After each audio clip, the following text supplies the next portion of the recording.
Hi, I'm Grant Nelson here again with Mustache Off Grid. I just wanted to show you guys I'm cooking up the Jerusalem artichokes and some that venison from that deer I shot, one of the tenderloins. So I just figured I'd show you guys the process. I figured you might like to see the some of the product being cooked. So I'll let you guys watch.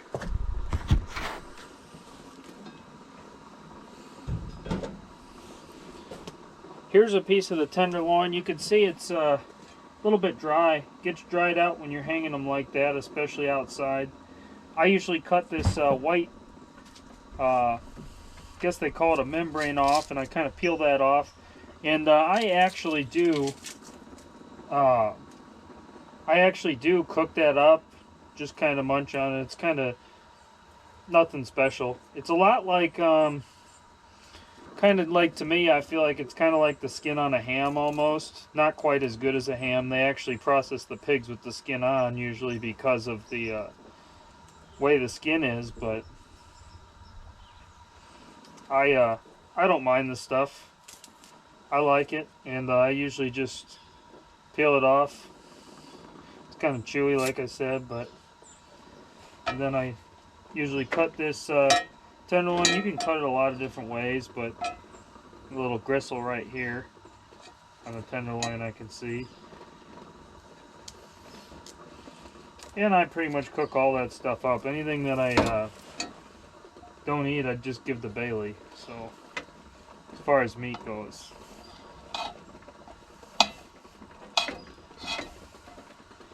Right. So I usually cut it up however I want to cut it up. Usually throw a little bit of lard in when I cook it. And grab a couple Jerusalem artichokes, chop them up in there. And they'll be good fried in that oil with some of the deer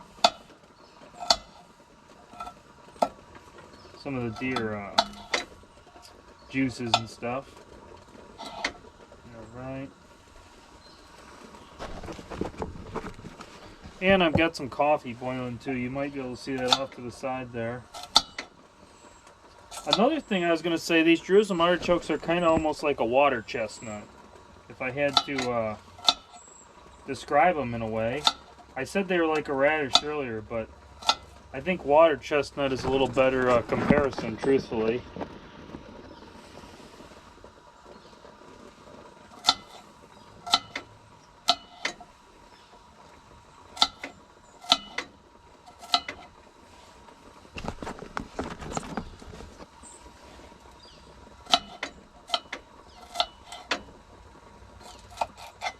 And I usually keep my cooking pretty simple. Whenever you're cooking with lard or fats like this, I mean, it's generally pretty hard for it to taste bad.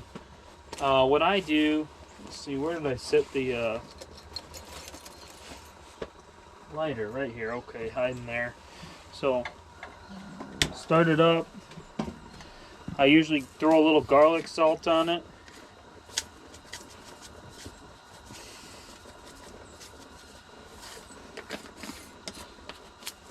Nothing special. I mean, I'm no professional chef or anything like that. Maybe a little pepper if you want. And then I'll pretty much just cook it. I cook the meat till it's, you know, seems done, not too bloody. And the when it's dry like this, when you cook it in that oil too, it kind of makes it a little moister. I know some people hate that word. I'm not one of them. But yeah, I mean, it's just going to cook there. It's just starting up, so it's got to heat up. I like to use a cast iron, so that's why I cook with lard a lot.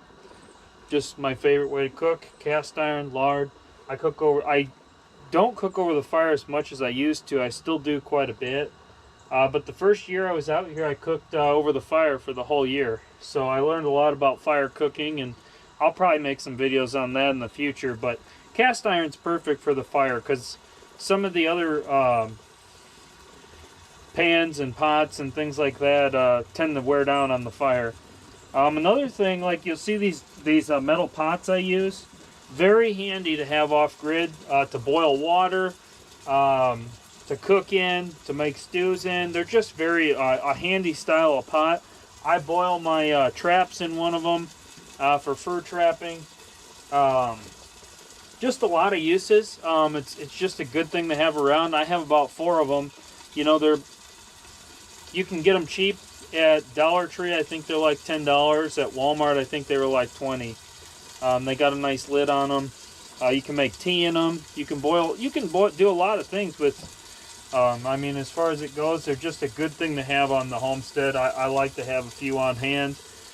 I use them for a lot of stuff. You probably saw in my other video when I was canning the deer sausage, I was heating the lard in it. So, I mean, yeah, you can just see they're a good cooking utensil. In fact, these are how the jars come out after I poured the hot lard and they seal up. You can see this lard hardens and it forms an airtight seal. So, just figured I'd show you guys the finished product because I didn't show you quite the finished product when it's hard like this in the last video.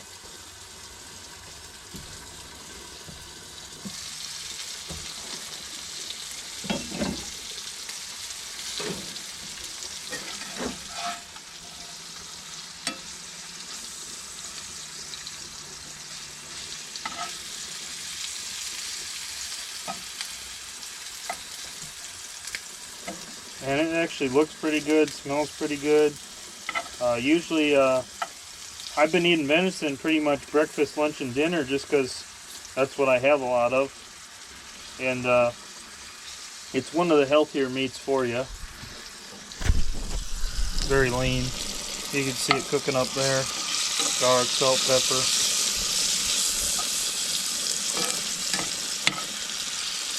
And the other thing I got going is coffee. That's a percolator. If you haven't seen one, they're pretty good on the campfire too. If you do get one for the campfire, make sure it has a glass top right here. Because if it has a plastic top, that will melt on the campfire, and you know, it's just kind of a bummer. Makes it a lot harder to make coffee with them at that point. Makes really strong coffee, which is why I like using them.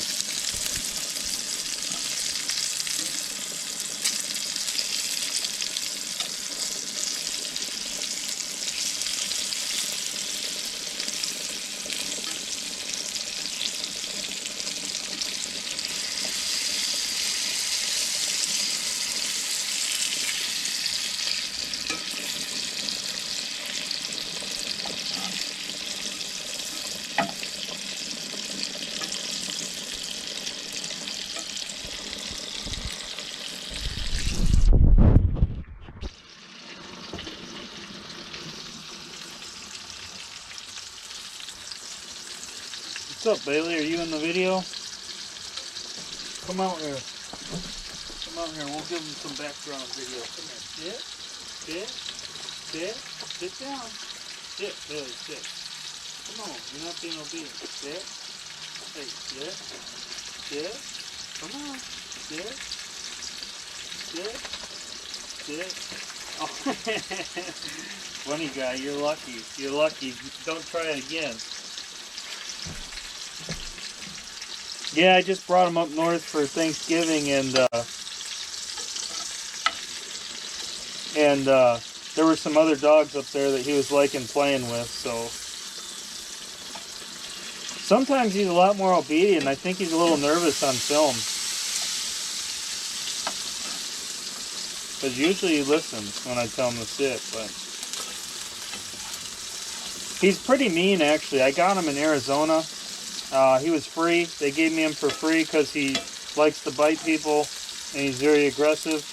He really only likes me, truthfully. Like, if anyone else comes around, he is looking for a free meal.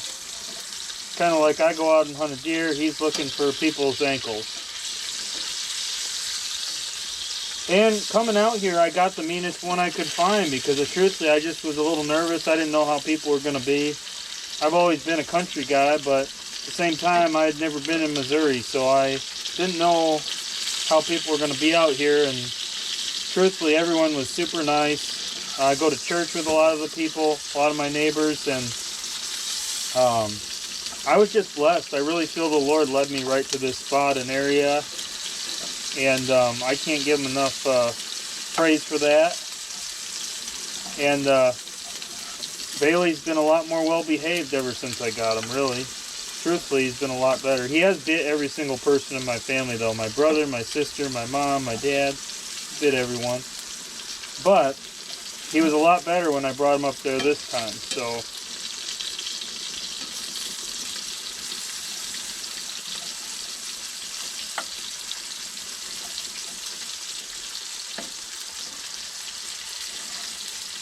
man, that looks pretty good. They get nice and crisp, really looking like almost like a potato. See them right there.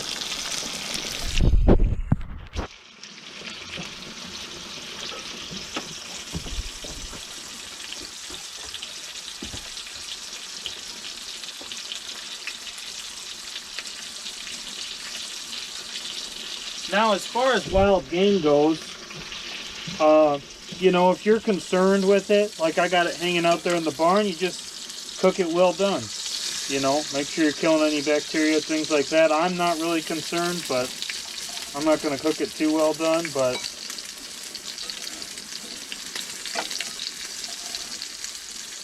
I will say that if that's a concern, you know, just cook it well done.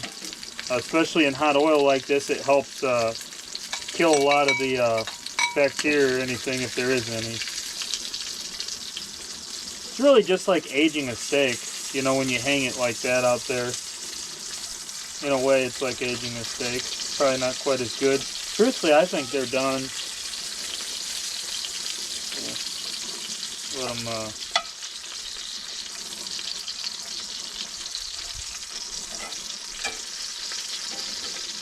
as far as it goes, I'll show you guys what the inside of that looks like. When I say it's like steak, I mean it really medium rare. I like it medium rare, but like I said, if you're concerned, you can cook it thoroughly. Man, I'm losing everything. Where's my knife? There it is. Alright, we'll see if I don't burn myself here, but we'll see if it's got a little pink in the middle here.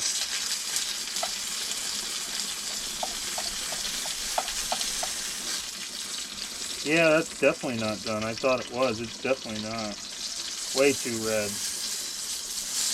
Check this piece out,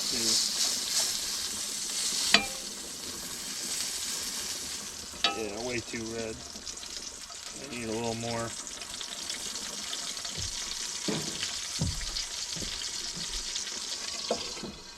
Put the lid on them.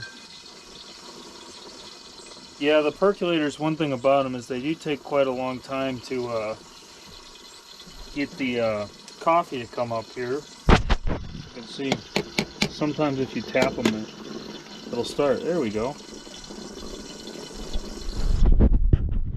Alright.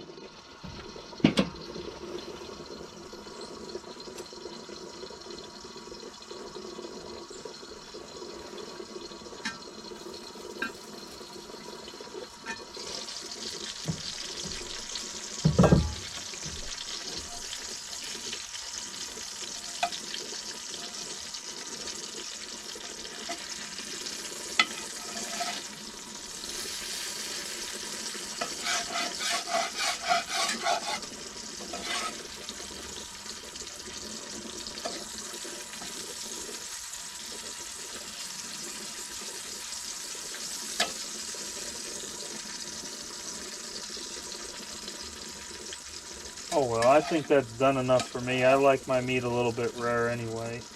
It ain't super rare. I'll show you guys a video after, but it's rare but not super rare.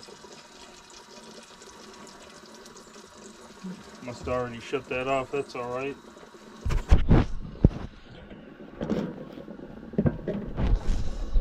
Alright, so here it is.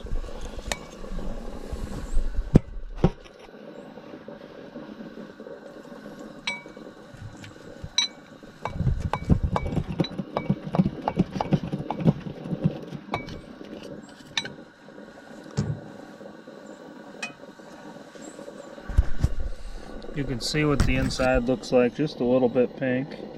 Real good, just like a steak. Anyway, I think that's a long enough video for now. I appreciate you guys watching. Just figured I'd show you guys a cooking video. Like I said, I use this propane stove. Now, usually a thing of propane lasts me, I would say, probably a month and a half to 2 months, and it cost me about $20 to exchange it at the store in town. Now, like I said, the first year I was out here, the whole year I cooked over the open fire. That includes boiling water and things like that, and that can take 15 or 20 minutes to get water to boil on the fire with those big pots and stuff, which I still use to boil water, by the way, for cleaning and everything else like that. The issue is when it rains, when the weather's inclement, cooking on the fire like that's kind of a bummer. So I built this porch, and it's made life a lot nicer. And I got this propane stove for $18 on sale at Walmart. So I was like, you know, for that price, I might as well get one. But it's pretty cheap. Like I said, at $20 to exchange the tank every month or two, or less. I think it's $15 at the store. Sometimes if they're out, I'll go to the gas station and get it. It's $20. But the point is that it's cheap. Can heat water with it, which makes things a lot nicer for cleaning and everything else like that. I just think it's handy. And I can always go back to cooking on the fire. In fact, usually when I run out of propane, a lot of times I just don't feel like getting propane, and I'll cook over the fire for a week or two, and then I just go back to the store and get a thing of propane when I get back into town. I just don't have it's not a necessity, it's just more of a luxury item for me. As far as it goes, I feel it's a luxury. And like I said, I can always switch back to cooking over the fire if I ever need to and there's no propane available. Just makes it a heck of a lot easier just having a little camp stove like this, or even a bigger, a bigger grill. Anyway, that's just some of the basics on the benefits of having a propane stove off-grid. If you're in a place where you can't get propane, you can cook over the fire. Like I said, I did it for a whole year. I could do it for a whole nother year if I wanted to. I just think it's a nice luxury for $20 every month and a half or 2 months to be able to heat water and cook breakfast when it's raining and things like that, because I would generally just eat dry goods on the real rough days. So anyway, enough of a rant on the propane grill. Hope you all have a wonderful day. God bless. And if you like the video, feel free to like and subscribe to the channel for more homesteading videos. I'll have different topics on and off, and hope you all have a great day.